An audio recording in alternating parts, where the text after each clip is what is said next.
Hello প্রিয় শিক্ষার্থীরা, সবাইকে স্বাগত জানাচ্ছি কমার্স ক্যারিয়ার এবং আর্টস ক্যারিয়ারের পেজ থেকে। আমি রয়েছি আরিফ স্যার, অর্থনীতি।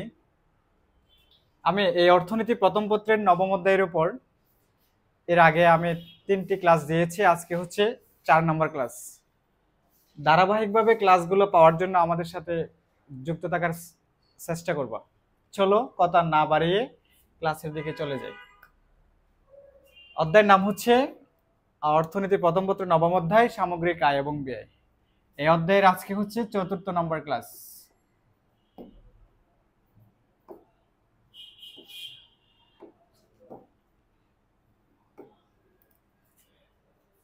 প্রথমে যে বিষয় নিয়ে আলোচনা করব সেটা হচ্ছে সঞ্চয়।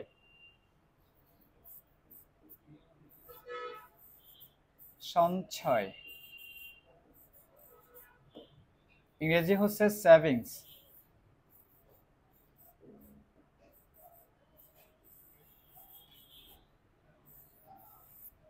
সঞ্চয়কে আমরা এস দিয়ে প্রকাশ করি। কি দিয়ে স্যার? এস দিয়ে।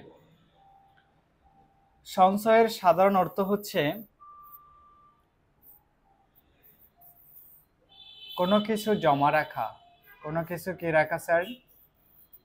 জমা রাখা। কোনো কিছু জমা রাখা।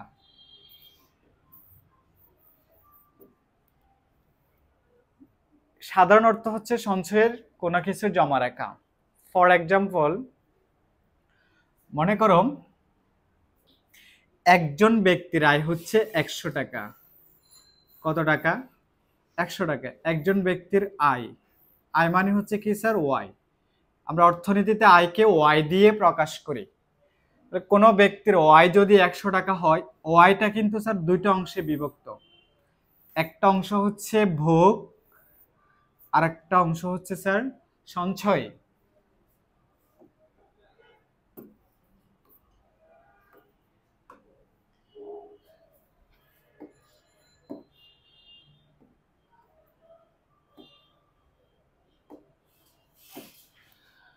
একটা হচ্ছে ভোগ আর একটা হচ্ছে স্যার সঞ্চয়।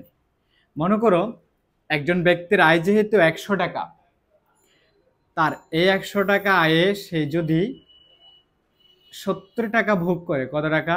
70 টাকা। তার কাছে আর কত টাকা থাকে? 20 টাকা থাকে, 30 টাকা থাকে। কত টাকা? 30 টাকা। তাহলে তার 70 টাকা ভোগ প্লাস 30 টাকা যেহেতু থাকে তার কাছে, সেটা সঞ্চয় আকারে থাকবে, সেটা হচ্ছে এস। তাহলে আমরা একজন ব্যক্তির আয়কে দুইটা অংশে বিভক্ত করতে পারি, একটা হচ্ছে ভোগ আর একটা হচ্ছে কি? সঞ্চয়। তাহলে তার আয়ের কিছু অর্থ সে ভোগ করে আর কিছু অর্থ সে কি করে? সঞ্চয় করে। এখন অর্থনৈতিক দৃষ্টিকোণ থেকে সঞ্চয়ের সংজ্ঞা কি হতে পারে স্যার? আরেকটু দেখো, তার যেই পরিমাণ সে আয় করছে তার সে কিন্তু সম্পূর্ণ অর্থ কি করে না? ভোগ করে না। কিছু অর্থ সে কি রাখে? জমা রাখে। সেটা ভবিষ্যতের জন্য জমা রাখে। তাহলে সঞ্চয়ের অর্থনৈতিক দৃষ্টিকোণ থেকে সংজ্ঞা কি হবে?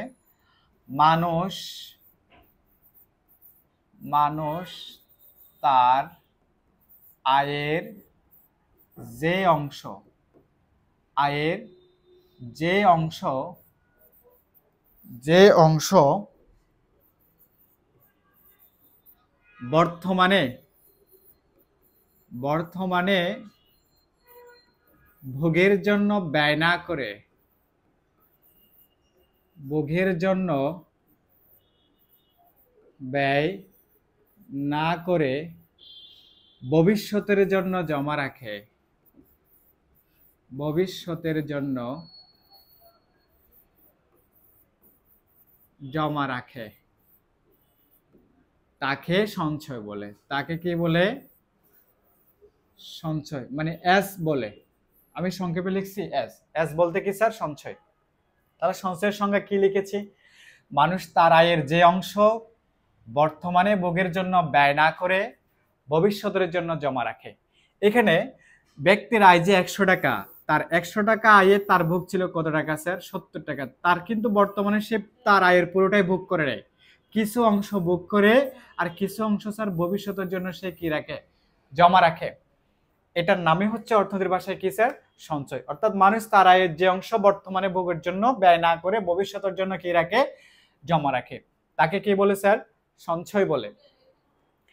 এখন সঞ্চয়ের উৎস হচ্ছে প্রধানত তিনটা। কয়টা স্যার? সঞ্চয়ের উৎস প্রধানত তিনটা। এস এর উৎস, এস মানে কি স্যার? সঞ্চয়ের উৎস। সঞ্চয়ের উৎস হচ্ছে স্যার প্রধানত কয়টি? তিনটি। প্রধানত কয়টি? প্রশ্ন আসতে পারে স্যার পরীক্ষায়, সঞ্চয়ের উৎস প্রধানত কয়টি? প্রধানত কয়টি? মনে রাখবা সঞ্চয়ের উৎস হচ্ছে প্রধানত তিনটি। এক নাম্বার হচ্ছে ব্যক্তিগত সঞ্চয়। কি সঞ্চয় স্যার? ব্যক্তিগত সঞ্চয়। ব্যক্তিগত সঞ্চয়। 2, ব্যবসা প্রতিষ্ঠানের সঞ্চয়। ব্যবসা প্রতিষ্ঠানের সঞ্চয়। ব্যবসা প্রতিষ্ঠানের সঞ্চয়। ব্যবসা প্রতিষ্ঠানের সঞ্চয়। তাহলে ব্যবসা প্রতিষ্ঠানের সঞ্চয় মানে হচ্ছে স্যার, এটাকে বলা হয় অবন্টিত মুনাফা। কি মুনাফা? অবন্টিত মুনাফা। আর 3 নম্বর হচ্ছে সরকারি উদ্বৃত্ত। সরকারি উদ্বৃত্ত। সরকারি উদ্বৃত্ত। সরকারি উদ্বৃত্ত মানে কি স্যার? সরকার তার আয় থেকে ব্যয় বাদ দিলে, সরকারের তার আয় থেকে ব্যয় বাদ দিলে যা অবশিষ্ট থাকে সেটাই হচ্ছে সরকারি উদ্বৃত্ত। দ্যাট মিন সরকারের আয় মনে করো 100 টাকা আর ব্যয় মনে করো 80 টাকা। তাহলে আয়ের তুলনায় কি স্যার? ব্যয় কম। সরকারের আয়ের তুলনায় যদি ব্যয় কম হয়, যতটুকু ব্যয় কম হয় সেটাই হচ্ছে সরকারের কি? উদ্বৃত্ত, যা সঞ্চয় বলা হয়, যাকে সঞ্চয় বলা হয়। তাহলে এই ক্ষেত্রে ব্যবসা প্রতিষ্ঠানের সঞ্চয় মানে অবন্টিত মুনাফা। কিভাবে? মনে করো একটি ব্যবসা প্রতিষ্ঠানে শেয়ার হোল্ডার আছে মনে করো 10 জন। কয়জন? 10 জন। এই 10 জন শেয়ার হোল্ডার আছে একটা ব্যবসা প্রতিষ্ঠানে। এই ব্যবসা প্রতিষ্ঠানে মনে করো 1 বছরে মুনাফা হয় ধরলাম 200 টাকা। কত টাকা মুনাফা? 200 টাকা মুনাফা। একটু উদাহরণ দেওয়ার জন্য আমি ছোট মান দিয়ে বোঝানোর চেষ্টা করতেছি উদাহরণটা। একটা ব্যবসা প্রতিষ্ঠানের সদস্য অথবা শেয়ার হোল্ডার আছে কয়জন? 10 জন। ওই ব্যবসা প্রতিষ্ঠানে 1 বছরে মুনাফা ধরলাম 200 টাকা। এই 200 টাকার 10 জনের মধ্যে যদি সম্পূর্ণটুকু ভাগ না করে আর 10 জন যদি এই 200 টাকার 150 টাকা বন্টন করে, 50 টাকা কি করলে? বন্টন করে। কিন্তু ওই ব্যবসা প্রতিষ্ঠানে আরো কত টাকা থেকে যায়? আরো 50 টাকা থেকে যায়, যেটাকে বলা হয় অবন্টিত মুনাফা। কি মুনাফা স্যার? অবন্টিত মুনাফা। অবন্টিত মুনাফা। অবন্টিত মুনাফাটাই মূলত ব্যবসা প্রতিষ্ঠানের কি স্যার? সঞ্চয়। তাহলে একটা হচ্ছে ব্যক্তিগত সঞ্চয়, 2 হচ্ছে ব্যবসা প্রতিষ্ঠানের সঞ্চয়, যেটাকে বলা হয় ব্যবসা প্রতিষ্ঠানের অবন্টিত মুনাফা। 3 হচ্ছে সরকারি উদ্বৃত্ত। সরকারি উদ্বৃত্ত মানে সরকারের আয় হতে ব্যয় কম, যতটুকু ব্যয় কম সেটাই হচ্ছে সঞ্চয়। এরপর দেখো স্যার, সঞ্চয় আমরা জানি সঞ্চয় ডিপেন্ড করে সাধারণত আয়ের উপর। কিসের উপর? আয়ের উপর। সঞ্চয় নির্ভর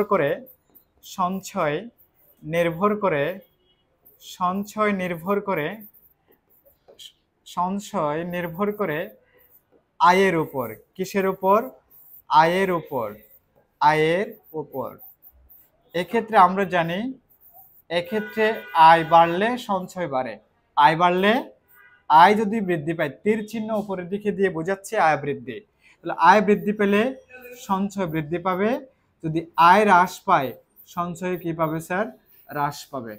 যেহেতু আয় বাড়লে সঞ্চয় বাড়ে, আয় কমলে সঞ্চয় কমে, সেক্ষেত্রে আয়ের সাথে সঞ্চয়ের সম্পর্কটা সমমুখী।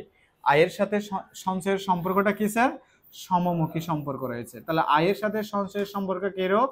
সমমুখী। সমমুখীর আরেক নাম হচ্ছে ধনাত্মক সম্পর্ক। কি সম্পর্ক? ধনাত্মক সম্পর্ক। ধনাত্মক সম্পর্ক কিরূপ?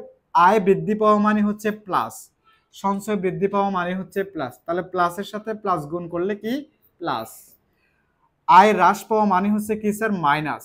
একই সাথে সঞ্চয় হ্রাস পাওয়া মানে হচ্ছে মাইনাস, তাহলে মাইনাসের সাথে মাইনাস গুণ করলে তাও কি হয়ে যায়, প্লাস হয়ে যায়। এই জন্য বলা হয় আয়ের সাথে সঞ্চয়ের সম্পর্কটা কি সমমুখী অথবা ধনাত্মক, অর্থাৎ আয় বাড়লে সঞ্চয় বাড়ে, আয় কমলে সঞ্চয় কমে। এবার আসি সঞ্চয় সমীকরণ। পরের টপিক হচ্ছে সঞ্চয় সমীকরণ। সঞ্চয় সমীকরণ, সঞ্চয় সমীকরণ। সঞ্চয় সমীকরণকে দুইভাবে উপস্থাপন করা যায়। কয়ভাবে স্যার? দুইভাবে। সঞ্চয় সমীকরণকে দুইভাবে উপস্থাপন করা যায়। কয়ভাবে? দুইভাবে। এক হচ্ছে কাল্পনিক সমীকরণ, আর হচ্ছে বাস্তব সমীকরণ। আমি প্রথমে সঞ্চয় সমীকরণের কাল্পনিকটা দিয়ে ব্যাখ্যা দিব। সঞ্চয় সমীকরণের কাল্পনিক সমীকরণ s সমান -a প্লাস sy। এটা হচ্ছে সঞ্চয়ের কাল্পনিক সমীকরণ। কি সমীকরণ স্যার? কাল্পনিক সমীকরণ। কাল্পনিক সমীকরণ। সঞ্চয়ের কাল্পনিক সমীকরণ হচ্ছে s equals to -a plus sy, -a plus sy, sorry sy, -a plus sy,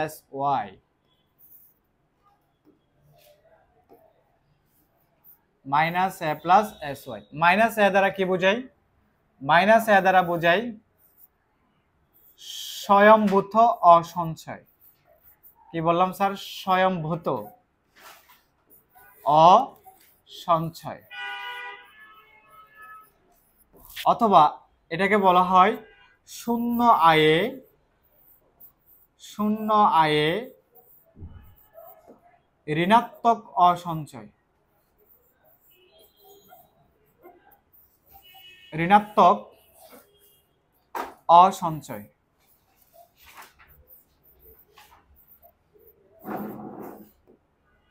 এরপরে এস দ্বারা বোঝায় স্যার প্রান্তিক সঞ্চয় প্রবণতা। প্রান্তিক সঞ্চয় প্রবণতা,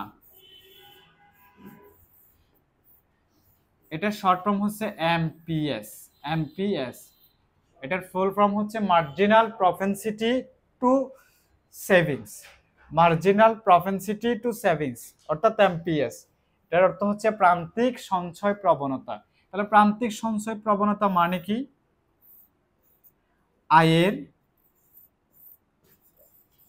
আয়ের এক একক পরিবর্তনে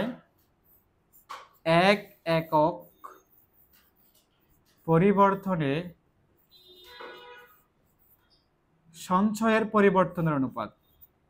পরিবর্তনের ফলে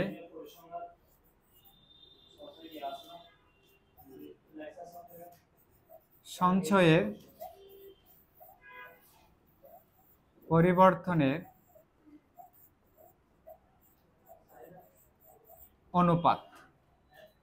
তাহলে কি বললাম? প্রান্তিক সঞ্চয় প্রবণতা আয়ের এক একক পরিবর্তনের ফলে সঞ্চয়ের পরিবর্তনের অনুপাত। এটা মানে কি স্যার? ধরলাম, মনে করো ব্যক্তির আয় হচ্ছে কত টাকা স্যার? 100 টাকা। ধরলাম 1000 টাকা। ব্যক্তির আয় কত টাকা? 1000 টাকা।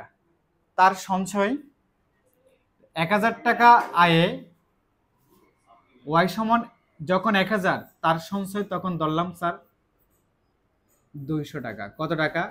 200 টাকা। তাহলে ব্যক্তির ওয়াই যখন 1000, ওয়াই মানে কি? আয়।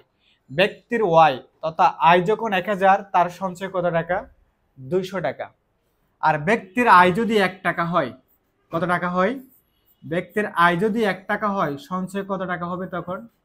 সঞ্চয় হবে 200 ডিভাইড বাই কত স্যার? 1000 সমান কত? 0.2। তার মানে একজন ব্যক্তি তার আয়ের 1000 টাকা আয়ে যে সে সঞ্চয় করে কত টাকা? 200 টাকা। আর 1 টাকা আয়ে সঞ্চয় করবে কত টাকা? 0.2 মানে 20 পয়সা। কত পয়সা? 20 পয়সা। এখন মনে রাখবা, প্রান্তিক সঞ্চয় প্রবণতার মান সব সময় 0 থেকে বড় হবে, 1 থেকে ছোট হবে। প্রান্তিক সঞ্চয় প্রবণতার মান সব সময় 0 থেকে বড় হয়, একের থেকে ছোট হয়। তার কারণ হচ্ছে মানুষের আয় যে হারে বাড়ে সঞ্চয় কিন্তু সে হারে বাড়ে না। অর্থাৎ মানুষের আয় যদি 1 টাকা বাড়ে, সঞ্চয় বাড়ে কত পয়সা? 0.2 মানে হচ্ছে 20 পয়সা।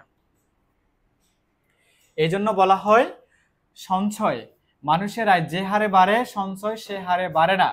এই জন্য প্রান্তিক সঞ্চয় প্রবণতার মান 0 থেকে বড় হবে, একের থেকে কি হবে স্যার? ছোট হবে। আর এখানে এস দ্বারা বোঝাই সঞ্চয়, যা কোন চলক? অধীন চলক। আমরা জানি সমতা চিহ্নের কোন সমীকরণের সমতা চিহ্নের বাম পাশে যে চলক থাকবে সেই চলকের নাম হচ্ছে কি স্যার? অধীন চলক। অধীন চলক। আর ওয়াই দ্বারা বোঝাবে আয়। ওয়াইটা কোন চলক? স্বাধীন চলক, কারণ ওয়াইটা সমতা চিহ্নের কোথায় আছে? ডানে আসে। স্বাধীন চলক। তাহলে এখানে সমীকরণে এখানে একটা স্যার প্লাস চিহ্ন আছে। তার কেন এখানে প্লাস চিহ্ন স্যার? মাইনাস চিহ্ন তো থাকতে পারতো। আমরা একটু আগে পড়েছিলাম আয় বাড়লে ব্যক্তির সঞ্চয় বাড়ে, আয় বাড়লে ব্যক্তির সঞ্চয় বৃদ্ধি পায়, আবার আয় কমলে ব্যক্তির সঞ্চয় কি পায়? আর হ্রাস পায়।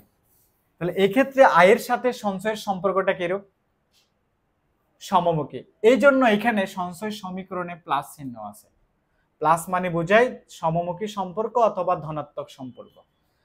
তার মানে হচ্ছে আয় বাড়লে সঞ্চয় বাড়বে, আয় কমলে সঞ্চয় কমে। আর এখানে এস এর মানটা কি? এস মানে কি বলেছি? প্রান্তিক সঞ্চয় প্রবণতা, যেটা সঙ্গে হচ্ছে আয়ের এক একক পরিবর্তনের ফলে সঞ্চয়ের পরিবর্তনের অনুপাত। এক্ষেত্রে প্রান্তিক সঞ্চয় প্রবণতার মান সবসময় 0 থেকে বড় হবে, একের থেকে ছোট হবে। তার কারণ কি?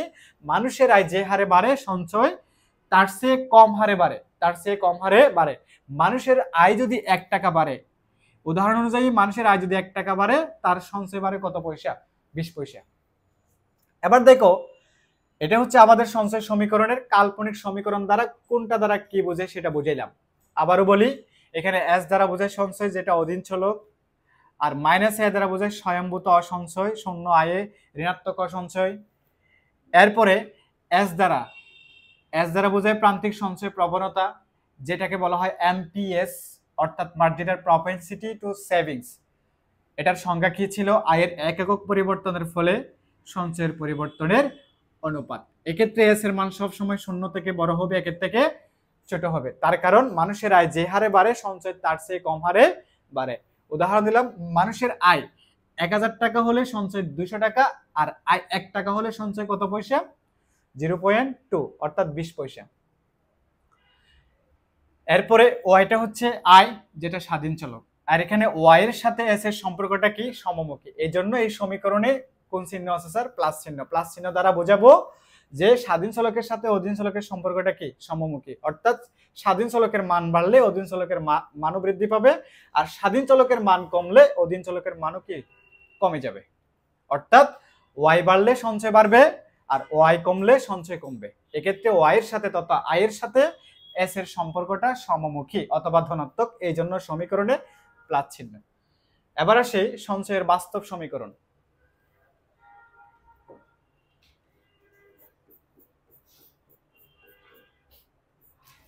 সঞ্চয় সমীকরণ।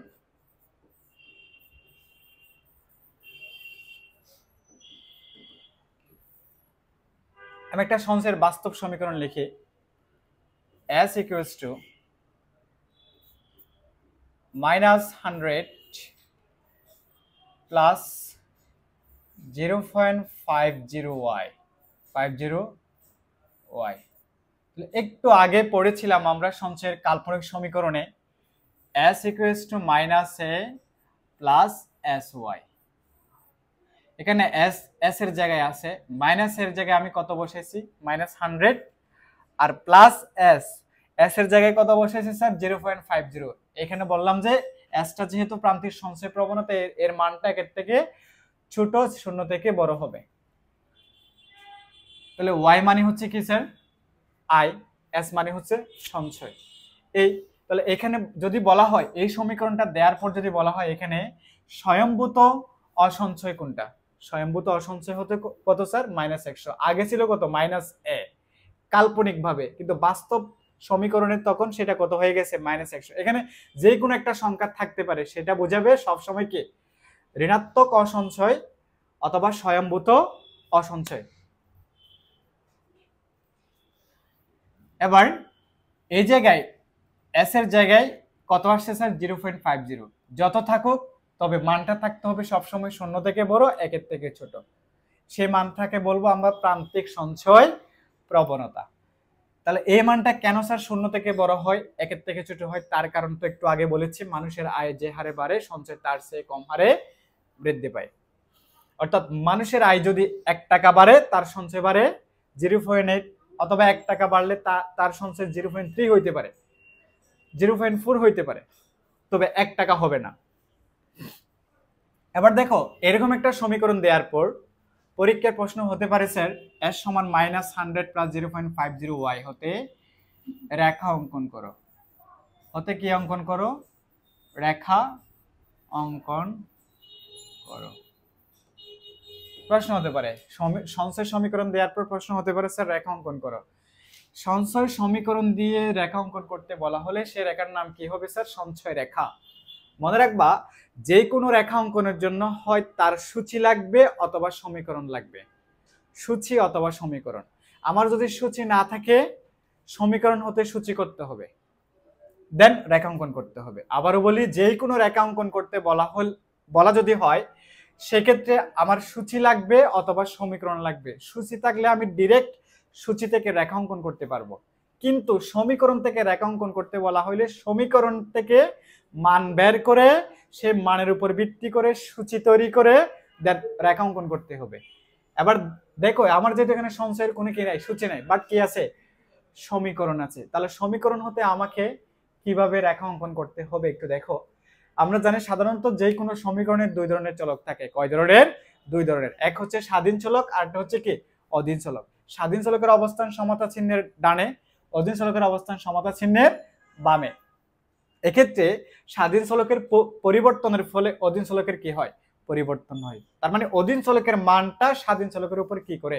ডিপেন্ড করে। স্বাধীন চলক পরিবর্তন হইলে কার পরিবর্তন হয় স্যার? অধীন চলকের পরিবর্তন হয়। আমার এখানে স্বাধীন চলক হচ্ছে ওয়াই, অধীন চলক কি এস। তার মানে ওয়াই এর পরিবর্তনের ফলে কার পরিবর্তন হবে? এস এর পরিবর্তন হবে। দেখো এরকম একটা সমীকরণ দিয়ে যদি বলা হয় রেখা অঙ্কন করো, তাহলে সমাধান কিভাবে করবে একটু দেখো। সমাধান দেওয়া আছে বা given s equals to -100 plus 0.50y। এখানে y সমান i, যা স্বাধীন চলক। যা কোন চলক? স্বাধীন চলক। s সমান সঞ্চয়, যা কোন চলক?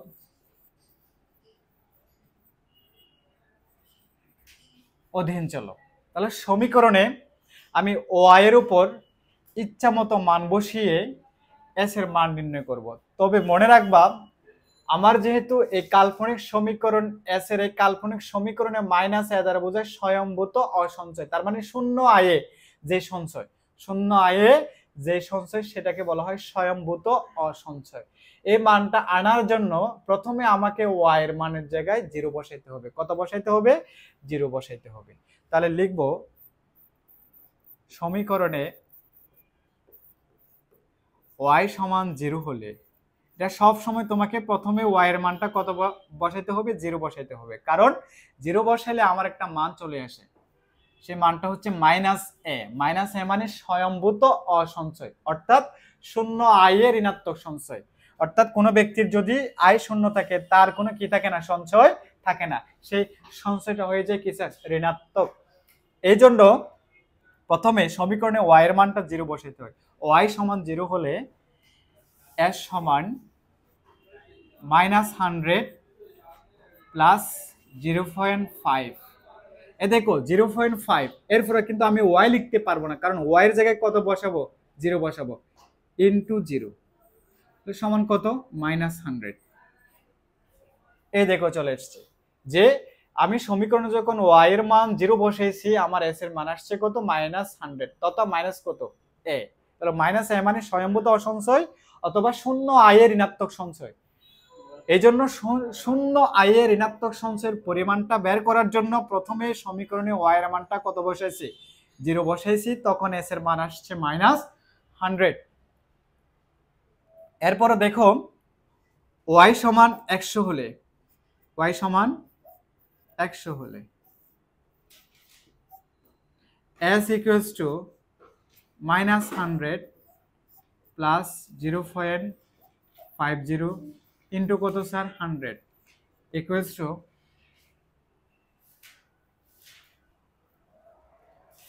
ক্যালকুলেটর করে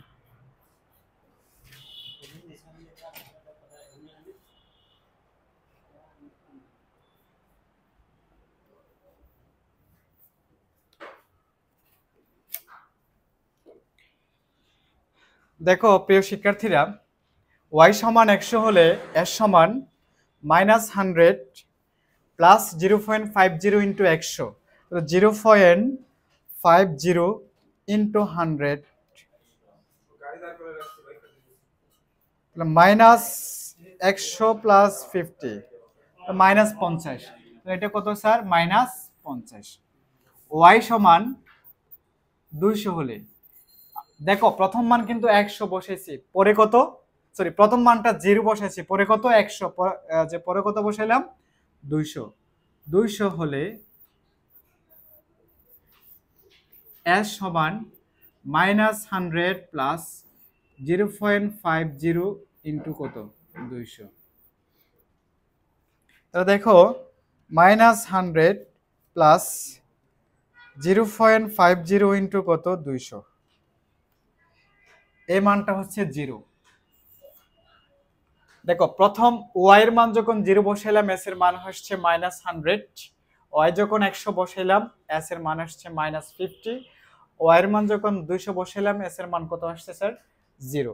আরেকটা মান বসাই, ওয়াই সমান 300 হলে কত হলে 300 হলে ওয়াই সমান 300 হলে এস সমান -100 প্লাস -100 প্লাস 0.50 ইন্টু কত 300 সমান কত -100 প্লাস 0.50 গুণন 300 50।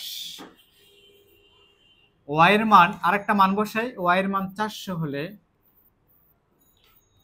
এস সমান -100 প্লাস 0.50 ইন্টু 400 ইকুয়ালস টু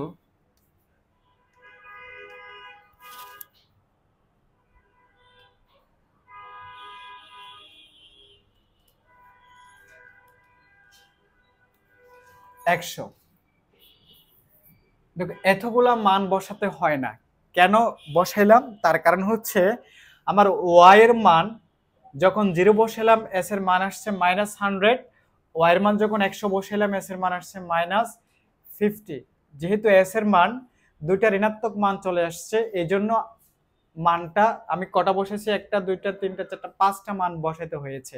যদি আমার কিন্তু কোন সমীকরণের সর্বোচ্চ মান বসাইতে হয় স্যার কটা 3টা বসাইলে সমীকরণের স্বাধীন চলকের উপর 3টা মান বসাইলে অধীন চলকের কটা মান পাওয়া যায় 3টা মান পাওয়া যায়। কিন্তু আমি এখানে স্বাধীন চলকের উপর কয়টা মান বসাইছি 5টা মান বসাইলাম। তার মূল কারণ হচ্ছে অধীন চলকের 2টা মান কি আসছে ঋণাত্মক আসছে, আরেকটা মান কি আসছে 0 আসছে।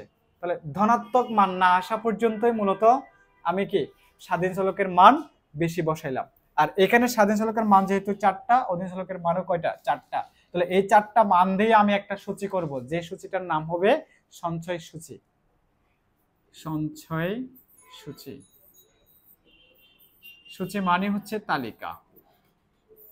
কয়টা চলক 2টা চলক, এক হচ্ছে ওয়াই আর এক হচ্ছে কি এস। কটা মান বসাইলাম আমি 4টা না 5টা 1 2 3 4 5টা মান 1 2 3 4 5।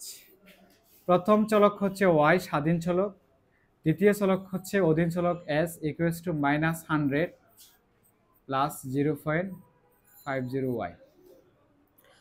প্রথমে y এর মান যখন 0 ছিল সমীকরণে s এর মান কত আসছে স্যার -100।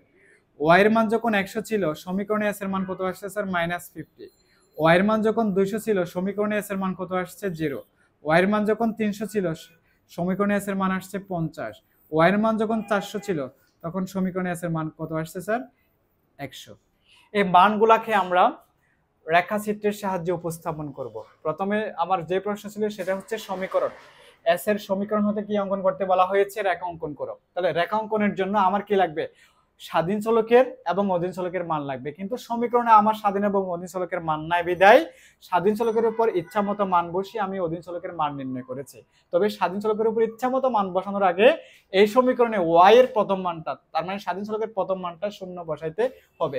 তার কারণ হচ্ছে মাইনাস এর মানটা আনার জন্য। মাইনাস এ মানে কি, স্বয়ংভূত অসঞ্চয় অথবা শূন্য আই এর ঋণাত্মক সঞ্চয়। সেই মানটা আনার জন্যই মূলত y এর প্রথম মানটা কত বসাইতে হয়েছে 0, পরের মানটা 100, পরের মান 200। এরপর কোন স্টুডেন্ট চাইলে y এর প্রথম মান 0 বসানোর পর এরপরে 50 বসাইতে পারবে, এরপর 100, এরপর 150, এরপর হচ্ছে 200, এভাবেও বসাইতে পারে। অথবা আমি এখানে বসালাম 100 এর পরে 200, 200 এর পরে 300, 300 এর পরে 400। কোন স্টুডেন্ট চাইলে 0 এর পরে 200, এরপরে 400, এরপর 600, এরপর 800, যে কোনো মান বসাতে পারবে। এবার দেখো এটাকে আমরা রেখাচিত্রে উপস্থাপন করব। কিসে? রেখাচিত্রে। একটু দেখো রেখাটা, আমি রেখাটা একটু উপরে অঙ্কন করতেছি। উপরে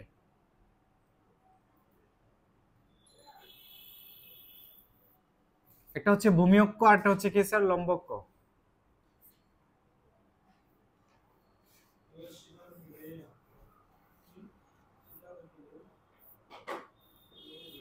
এটা হচ্ছে s,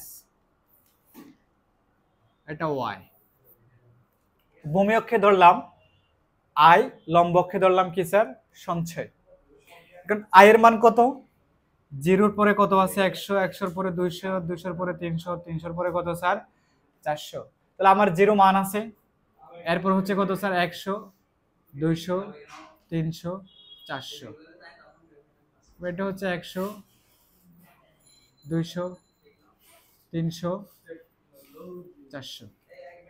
এবার সঞ্চয়ের মান আছে কত স্যার -100, -50, 0।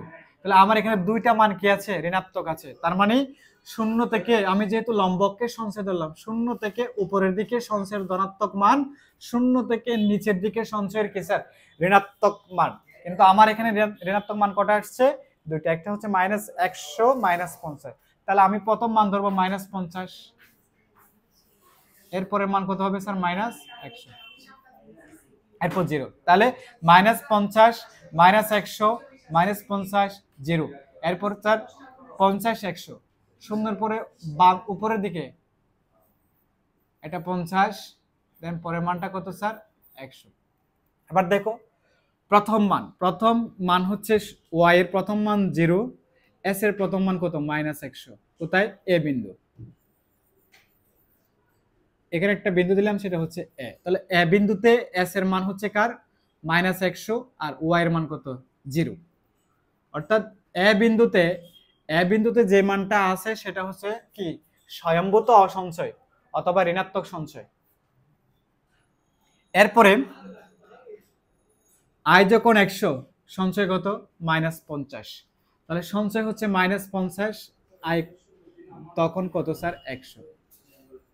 এটা হচ্ছে বি। এরপরে i যখন 200, সঞ্চয় কত স্যার সঞ্চয় 0, তার মানে এ বিন্দু, সি বিন্দু। তাহলে এ বিন্দুতে, এই সি বিন্দুতে আমার সঞ্চয় 0, কিন্তু i কত স্যার 200। এরপরে i কত 300, সঞ্চয় কত 50। তাহলে 50 টাকা সঞ্চয়ে আমার i কত ছিল 50 টাকা। এটা হচ্ছে আমার ডি বিন্দু। কি বিন্দু স্যার? ডি বিন্দু।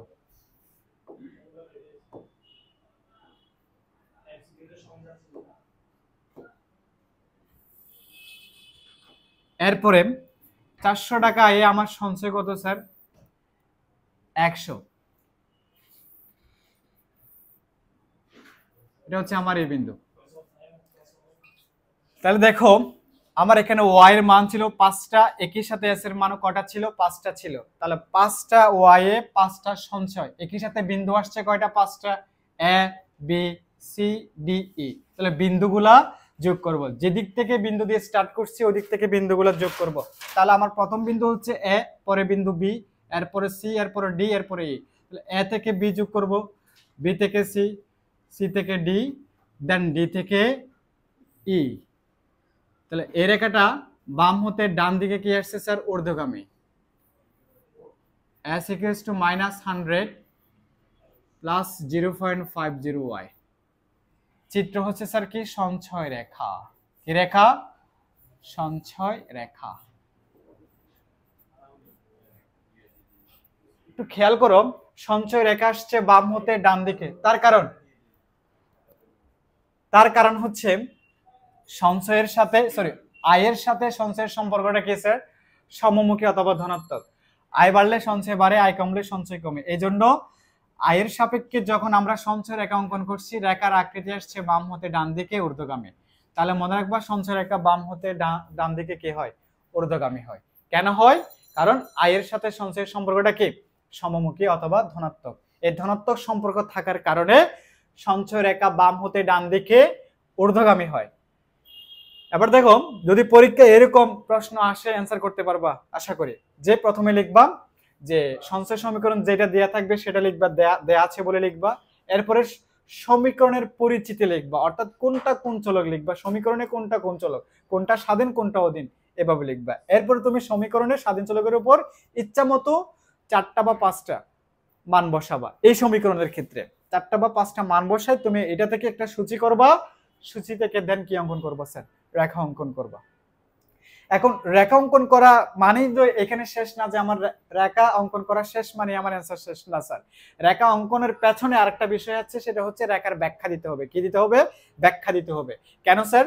রেখা অঙ্কন করতে বলা হইলে শুধু রেখা অঙ্কন করে শেষ করলে হবে না, অবশ্যই রেখার তোমাকে কি ব্যাখ্যা দিতে হবে। আমি ব্যাখ্যাটা একটু বলে দিচ্ছি কিভাবে। দেখো, প্রদত্ত সঞ্চয় সমীকরণে ওয়াই এর মান কত আসছে? 0, 100, 200, 300, 400।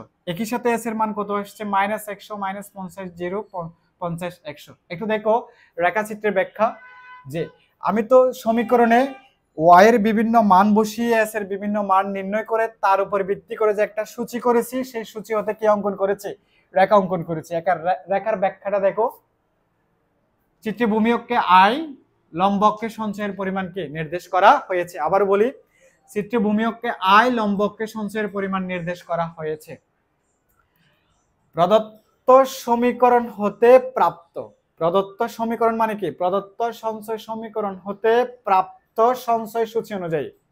আবার বলি, প্রদত্ত সঞ্চয় সমীকরণ হতে প্রাপ্ত সঞ্চয় সূচি অনুযায়ী আয়ের মান যথাক্রমে 0, 100, 200, 300 এবং 400 একক, এবং সঞ্চয়ের পরিমাণ যথাক্রমে -100, -50, 0, 50 এবং 100, যা অঙ্কিত চিত্রে A B C D E বিন্দু দ্বারা সংমিশ্রণ করা হয়েছে।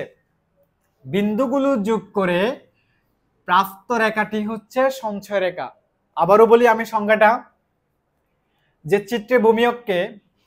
চিত্রের ব্যাখ্যাটা আবারও বলতেছি, চিত্রে ভূমিয়ককে আয় এবং লম্বককে সঞ্চয় নির্দেশ করা হয়েছে।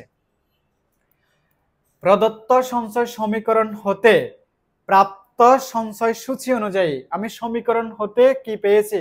সূচি পেয়েছি। এজন্য বলতে হবে প্রদত্ত সঞ্চয় সমীকরণ হতে প্রাপ্ত সঞ্চয় সূচি অনুযায়ী আয় যথাক্রমে, আয় মানে ওয়াই, আয় যথাক্রমে 0, 100, 200, 300 এবং 400 একক। সঞ্চয় তখন যথাক্রমে -100, -50, 0, 50, 100, যা অঙ্কিত চিত্রে A B C D E বিন্দুগুলো দ্বারা সংমিশ্রণ করা হয়েছে। বিন্দুগুলো যোগ করে প্রাপ্ত রেখাটি হচ্ছে সঞ্চয় রেখা। এভাবে লিখলে তোমাকে সম্পূর্ণ নাম্বার দিবে। যদি প্রশ্নটা 3 নাম্বারের জন্য আসে 3-এ 3 পাবা, আর 4 নাম্বারের জন্য আসলে কি স্যার 4-এ 4 পাবো। তাহলে আমরা আজকে শিখলাম সঞ্চয় সম্পর্কে। সঞ্চয় কি কি বলেছি প্রথমে সংজ্ঞা, সঞ্চয়কে এস দিয়ে প্রকাশ করা হয়। সঞ্চয় মানে হচ্ছে মানুষ তার আয়ের যে অংশ বর্তমানে ভোগের জন্য ব্যয় না করে ভবিষ্যতের জন্য জমা রাখে তাকে সঞ্চয় বলে। সঞ্চয়কে এস দ্বারা প্রকাশ করা হয়। সঞ্চয় সাধারণত ডিপেন্ড করে আয়ের উপর। আয় বাড়লে সঞ্চয় বাড়ে, আয় কমলে সঞ্চয় কমে। তবে আয় যে হারে বাড়ে সঞ্চয় সে হারে বাড়ে না, এই কথা মনে রাখবা। তবে আয়ের সাথে যে সঞ্চয়ের সমমুখী সম্পর্ক, এই সমমুখী সম্পর্ক থাকার কারণে সঞ্চয় রেখা বাম হতে ডান দিকে কি হয় স্যার ঊর্ধ্বগামী হয়। এবার আসো স্যার পরের টপিকে যাই, বিনিয়োগ।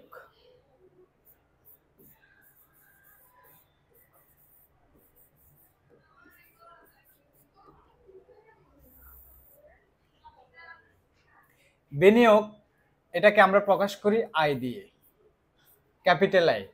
বিনিয়োগের ইংরেজি হচ্ছে ইনভেস্টমেন্ট। ইনভেস্টমেন্টের কি স্যার আয়। আয় দ্বারা বুঝবো আমরা বিনিয়োগ। বিনিয়োগ মানে কি স্যার সঞ্চয়কৃত অর্থ, সঞ্চয়কৃত অর্থ উৎপাদন কাজে নিয়োজিত করাকে, উৎপাদন কাজে নিয়োজিত করাকে, সঞ্চয়কৃত অর্থ উৎপাদন কাজে নিয়োজিত করাকে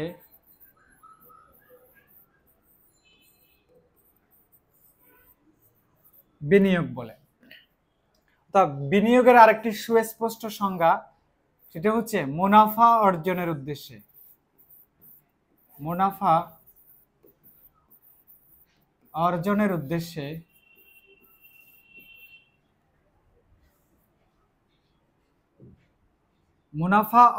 উদ্দেশ্যে নতুন মূলধনের মজুদ বৃদ্ধি করাকে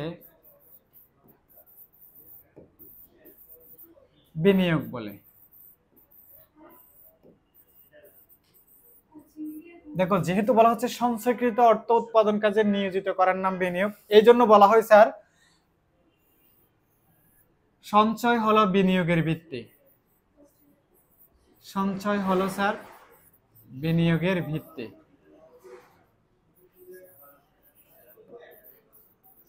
বিনিয়োগের ভিত্তি, সঞ্চয়কে কি বলা হয় স্যার বিনিয়োগের ভিত্তি।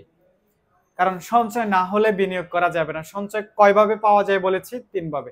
একটা হচ্ছে কি ব্যক্তিগত সঞ্চয়, ব্যবসা প্রতিষ্ঠানের সঞ্চয় যেটাকে অবন্টিত মুনাফা বলা হয়, আরটা হচ্ছে সরকারি উদ্বৃত্ত যেটা সরকার আয় যা পরিমাণ আয় করে যদি ব্যয়টা কম হয়, যতটুকু ব্যয় কম হয় অতটুকু ব্যয়টাই হচ্ছে তার কি সঞ্চয়।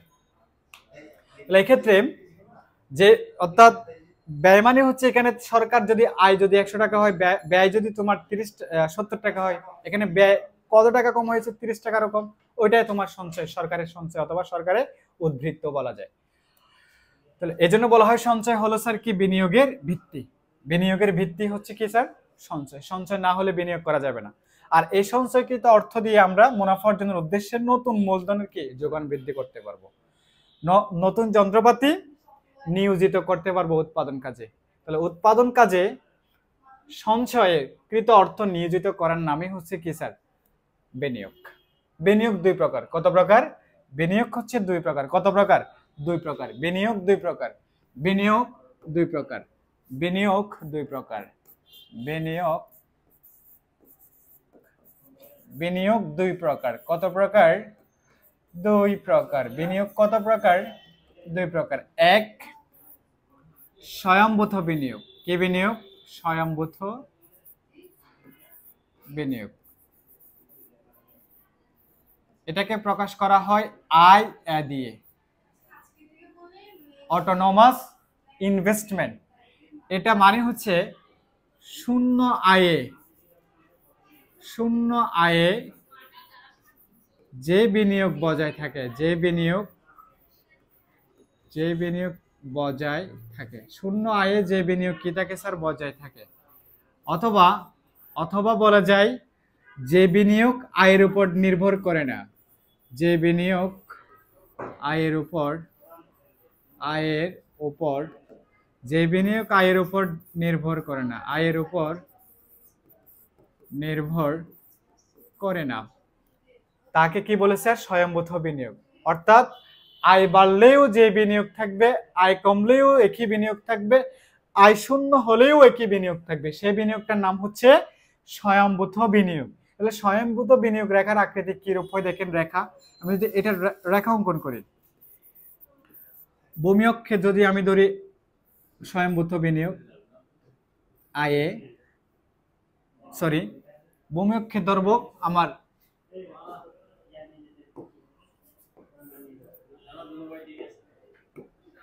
ওয়াই, লম্ব অক্ষে ধরলাম স্বয়ংভূত বিনিয়োগ। মনে করো আমার আয় হচ্ছে আয় 100 টাকা, বিনিয়োগ মনে করেন 100 টাকা, আয় মনে করো 200 টাকা, বিনিয়োগ 100 টাকা, আয় 300 টাকা, বিনিয়োগ 100 টাকা, আয় 400 টাকা, বিনিয়োগ 100 টাকা। দেখো আমার আয় যখন শূন্য ছিল বিনিয়োগ কত? 100। আয় যখন 100 তাও বিনিয়োগ কত? 100। আয় যখন 200 তাও বিনিয়োগ কত? 100। আয় যখন 300 তাও বিনিয়োগ কত? 100। আয় যখন 400 তাও বিনিয়োগ কত? 100। অর্থাৎ আয় বাড়লে বা কমলে অথবা আয় শূন্য হলেও সব সময় যে বিনিয়োগ বজায় থাকে সেটা হচ্ছে স্বয়ংভূত বিনিয়োগ। এই জন্য স্বয়ংভূত বিনিয়োগ রেখাটা সব সময় কি স্যার? ভূমি অক্ষের সমান্তরাল হবে। দ্যাট মিন আয় শূন্য হলে বিনিয়োগ কত? 100। আয় 100 হলে বিনিয়োগ 100। আয় 200 হলে বিনিয়োগ 100। আয় 300 হলে বিনিয়োগ কত? 100। আয় যদি 400 হয় বিনিয়োগ কত স্যার? 100। তাহলে আয় বাড়লে বা কমলে অথবা আয় শূন্য হলে যে বিনিয়োগ বজায় থাকে তাকে কি বলা হয় স্যার? স্বয়ংভূত বিনিয়োগ। অর্থাৎ শূন্য আয়ে যে বিনিয়োগ বজায় থাকে অথবা যে বিনিয়োগ আয়ের উপর কি নির্ভর করে না তাকে স্বয়ংভূত বিনিয়োগ বলে। তাহলে বিনিয়োগ দুই প্রকার, এক স্বয়ংভূত বিনিয়োগ। স্বয়ংভূত বিনিয়োগ কি সংজ্ঞা দিলাম আর চিত্র দিলাম। এরপর 2 নম্বর বিনিয়োগ হচ্ছে প্ররোচিত বিনিয়োগ। কি বিনিয়োগ স্যার? প্ররোচিত বিনিয়োগ। প্ররোচিত বিনিয়োগ 2 নম্বর বিনিয়োগের নাম কি স্যার? প্ররোচিত বিনিয়োগ। প্ররোচিত প্ররোচিত বিনিয়োগ। প্ররোচিত বিনিয়োগকে আমরা প্রকাশ করি সাধারণত আইইউ দিয়ে।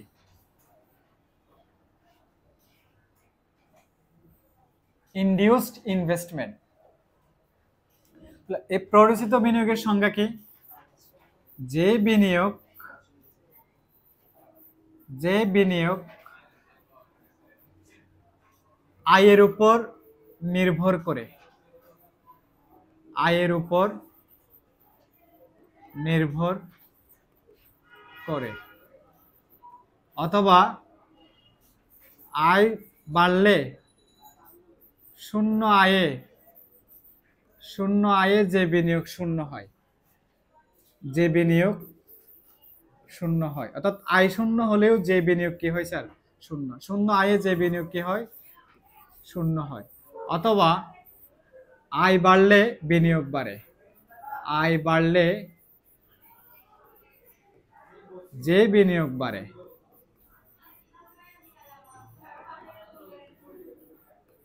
অথবা আয় কমলে যে বিনিয়োগ কমে, আয় কমলে যে বিনিয়োগ কমে তাকে প্ররোচিত বিনিয়োগ বলে। কি বলে? প্ররোচিত বিনিয়োগ বলে। প্ররোচিত বিনিয়োগ বলে। তার মানে এক কথায় মনে রাখবা, প্ররোচিত বিনিয়োগ মানে হচ্ছে যে বিনিয়োগ আয়ের উপর নির্ভর করে। আয় শূন্য হলেও বিনিয়োগ শূন্য, আয় বাড়লে বিনিয়োগ বাড়বে অথবা আয় কমলে বিনিয়োগ কমবে। এই ধরনের বিনিয়োগকে বলা হয় প্ররোচিত বিনিয়োগ। এটার রেখাচিত্র কিরূপ হবে একটু দেখো। এটা মনে করো ওয়াই, এটা হচ্ছে প্ররোচিত বিনিয়োগ ধরলাম লম্বকে। মনে করো আমার আয় হচ্ছে 100 টাকা, বিনিয়োগ মনে করো 80 টাকা, আর আয় হচ্ছে 200 টাকা, বিনিয়োগ মনে করো 150 টাকা। আয় মনে করো 300 টাকা, বিনিয়োগ মনে করো 250 টাকা। তাহলে একটু দেখো, এখানে আয় যদি শূন্য হয় বিনিয়োগে শূন্য।